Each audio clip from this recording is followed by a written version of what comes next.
Buenas noches, bienvenido a esta transmisión en vivo. Gracias por su sintonía. Yo soy la licenciada Kelly Reyes, columnista del International Magazine La Brecha Dorada, producto de Centro Multimedios Higüeyano en la República Dominicana.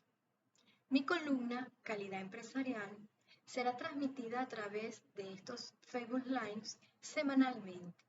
Igualmente, quiero informar que a partir del mes de marzo, mi columna Calidad Empresarial también será publicada en la International Magazine La Brecha Dorada, donde estaré publicando diferentes tópicos en relación a la calidad en las empresas.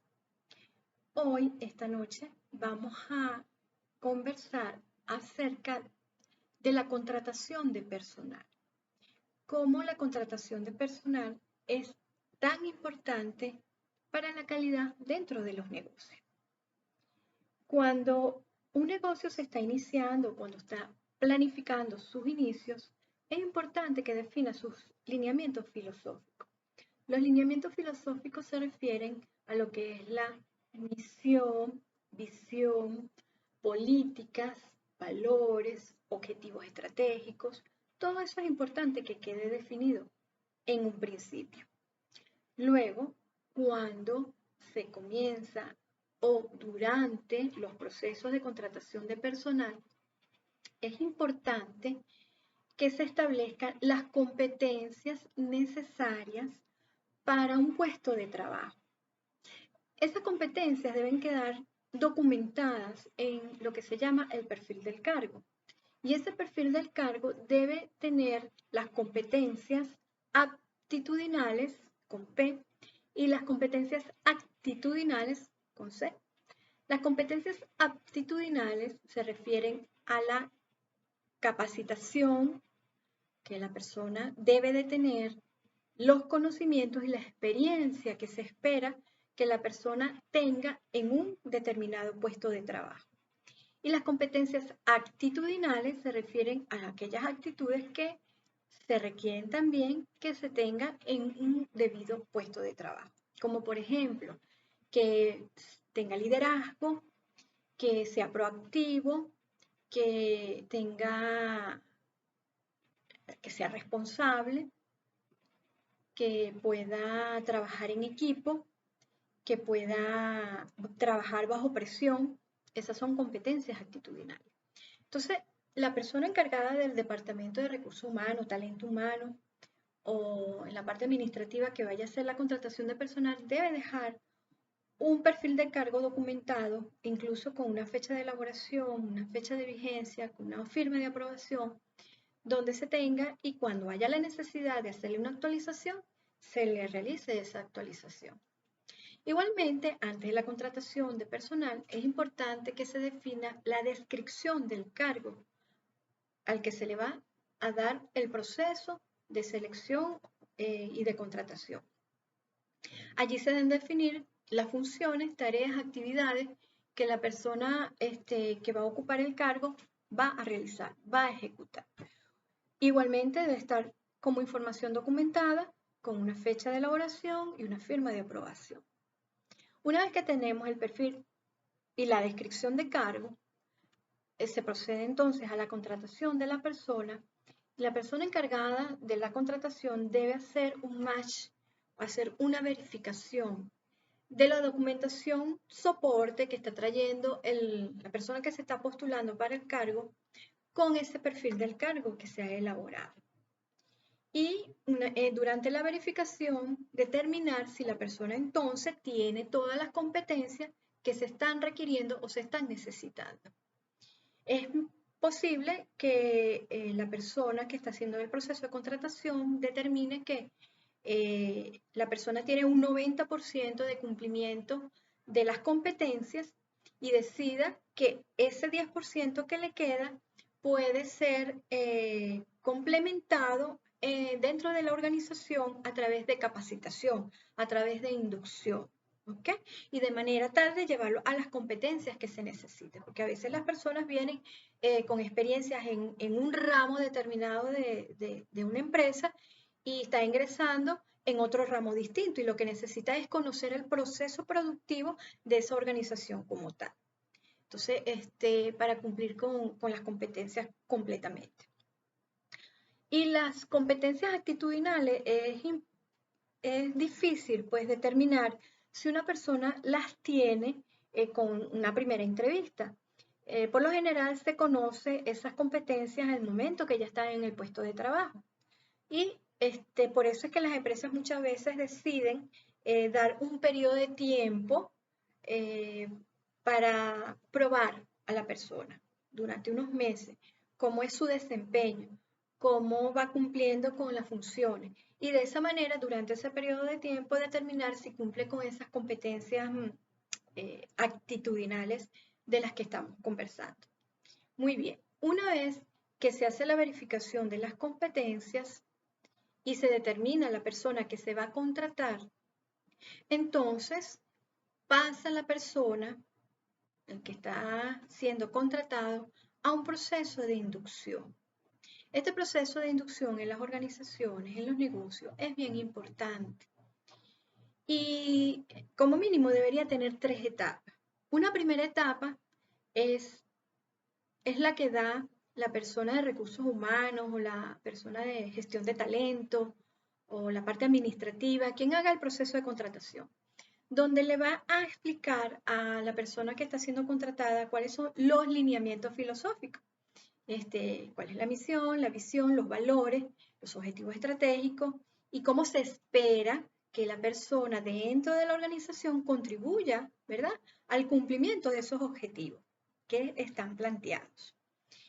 También es importante que se le dé a conocer la descripción de cargo que está definida, que esa persona conozca cuáles son las funciones, cuáles son las tareas que se le han asignado y que si está de acuerdo, firme esa descripción de cargo y va a quedar entonces documentada, archivada en el expediente de ese trabajador. Luego de culminada la inducción en la parte de recursos humanos, debe pasar entonces a una inducción con seguridad. La parte de seguridad, con seguridad integral, seguridad industrial, con todo lo que tiene que ver con seguridad. Allí, la persona encargada del área de seguridad tiene que darle conocimiento a esta persona que se está contratando de los riesgos asociados a su puesto de trabajo. Incluso debe estar documentado, debe estar elaborado un análisis de riesgo del puesto de trabajo. Así sea un puesto en el área administrativa o en el área productiva, siempre tienen que tener su análisis de riesgo y dárselo a conocer, que lo lea y si está de acuerdo y está en conocimiento, hacerlo firmar. Igualmente ese documento va a ir al expediente del trabajador. Si la organización, la empresa, el negocio también tiene un plan de contingencia, a esto me refiero, muchas veces hay que establecer, y a veces las leyes lo piden, que se establezca un plan de contingencia por terremoto, por inundaciones, por robo. Y la persona también debe saber, la persona que está siendo contratada, cuáles son esos planes de contingencia. Una vez que el trabajador, la persona contratada, pasa por la etapa de la inducción de seguridad, entonces va al área ya a donde va a estar prestando su trabajo, prestando su servicio. Va con el que va a ser su supervisor inmediato. Allí le van a explicar el qué, el cómo y el cuándo de lo que debe hacer, de sus responsabilidades, de sus tareas, de sus asignaciones. También en las áreas sería importante, sería muy bueno que estuviesen documentados los procedimientos, instrucciones de trabajo del área donde va a trabajar la persona. Por ejemplo, si es un operador, sería conveniente que estuviera la instrucción de trabajo de la operación de una máquina, de manera tal que en el momento se le va a dar la inducción, se le va a explicar cómo es el funcionamiento de la máquina, pero quizás más adelante necesite un poco de apoyo o por si se le olvidó o no recuerda cuál botón tiene que pulsar primero y cuál después. Si tiene una instrucción de trabajo en el área, pues eso le permitiría tener a disposición la información en el momento que lo requiera. Entonces, estas tres etapas de inducción son sumamente importantes que las personas lo tengan al momento de hacer la contratación del personal y dejar la evidencia escrita cuándo fue que se hizo la inducción, cada persona que la dio, la hora, la fecha y dejar eso en el expediente del trabajo. De esa manera, la persona que está siendo contratada tiene un concepto amplio de cuál es el negocio, qué se espera de él en el negocio y qué es lo que tiene que hacer dentro de la organización.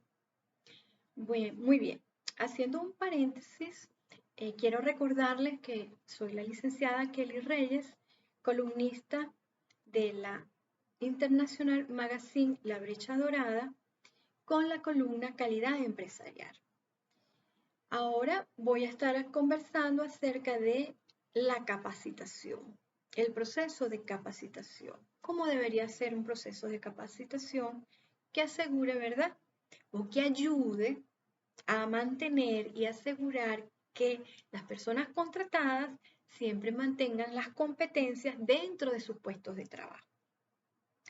Es importante que las empresas se hagan un plan de capacitación, puede ser anual, donde se definan qué adiestramiento, qué capacitación requiere el personal que está contratado para mantenerse actualizados en las competencias, porque a veces las organizaciones, los negocios sufren cambios.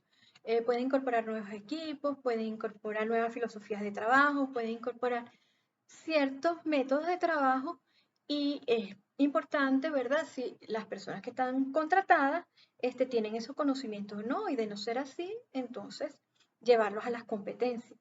También es importante que si no se han evaluado las competencias actitudinales, si la persona está en un proceso de prueba, puedan evaluarse esas competencias y determinar si realmente la persona cubre todas las competencias necesarias para el puesto de trabajo. Ese plan de capacitación previamente debe hacerse una detección de análisis de adiestramiento o detección de necesidades de capacitación, donde el supervisor establece o define si cada uno de sus trabajadores está cumpliendo con las competencias necesarias, con el trabajo que se les está asignando, o si requieren cierto adiestramiento, cierta capacitación, o si el Departamento de Recursos Humanos, Talento Humano, decide que se está incorporando dentro de la organización una nueva filosofía de trabajo, bueno, hay que adiestrar sobre eso. Entonces se incluye en la detección de necesidades de adiestramiento. Una vez que tenemos toda la detección de necesidades de adiestramiento, se va a la planificación del plan de capacitación anual. También deben tomarse en cuenta los recursos económicos con los que se cuenta para la capacitación, porque quizás no se puedan dar todos los adiestramientos que están definidos en esos DNA y darle prioridad a lo que sea más importante. Y también hay que tomar en cuenta los imprevistos, las entidades didácticas y todo lo relacionado con realizar una planificación. Una vez que está determinado el plan de capacitación anual, se procede a su cumplimiento, pero hay que ir evaluando ese cumplimiento. Es decir, que se debe determinar si periódicamente, cada 3 meses, cada 6 meses, verificar cómo va el cumplimiento de ese plan de capacitación, de manera tal de verificar si va bien o no. Y de no ser el caso, entonces tomar acciones correctivas para darle cumplimiento a ese plan de capacitación. La persona responsable de ese plan pudiera determinar que llegar a una meta de un 80 o un 90% de cumplimiento, tomando en cuenta de que pudiera haber desviaciones debido a inconvenientes que se presenten, porque, por ejemplo, empresas que he asesorado con este tema de la pandemia, las personas se enferman, están de reposo y no pueden asistir a los adiestramientos. o las entidades didácticas solamente pueden dar sus adiestramientos a distancia y bueno, la planificación no se da y bueno, a veces hay adiestramientos que no se cumplen en el momento determinado, sino que hay que reprogramarlo. Entonces, al momento de hacerle seguimiento al plan de capacitación, entonces ahí vemos, ahí determinamos, ¿verdad?, cómo ha sido el cumplimiento y cuáles son las causas por las cuales no se ha podido cumplir y tomar acciones necesarias, correctivos para hacerle el seguimiento y darle el cumplimiento necesario. Muy bien. En caso de que no haya cumplimiento, bueno, tomar acciones correctivas. Y una vez que se ha impartido un adiestramiento, una capacitación, es importante que se mida la eficacia del adiestramiento. Esa eficacia del adiestramiento lo realizan los supervisores inmediatos del trabajador, donde cada trabajador es evaluado en función de la capacitación que le fue impartida. Allí el supervisor determinará si una vez que tuvo el adiestramiento, esa persona hizo aportes en su puesto de trabajo o tuvo mejoras en el puesto de trabajo y de esa manera entonces evaluar si hubo eficacia o no en ese adiestramiento impartido.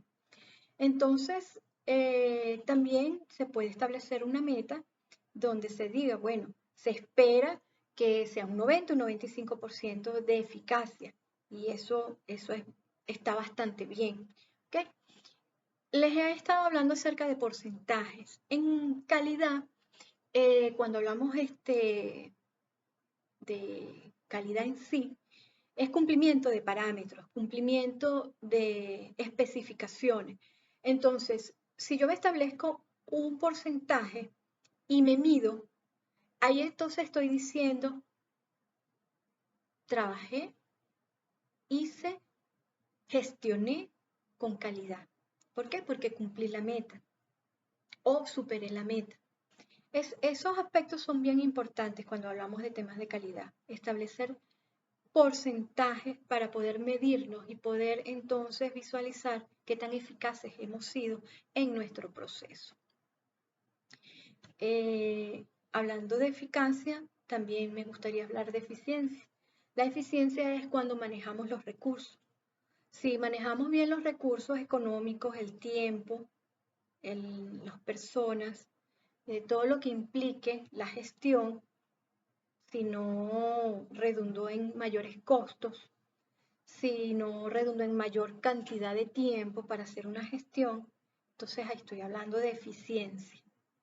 Y la eficacia es cuando cumplo un parámetro o cumplo, en este caso, que estuvimos hablando acerca de contratación y capacitación y establecimiento de porcentajes para medir cómo estuvo el proceso, ahí estamos hablando entonces de eficacia.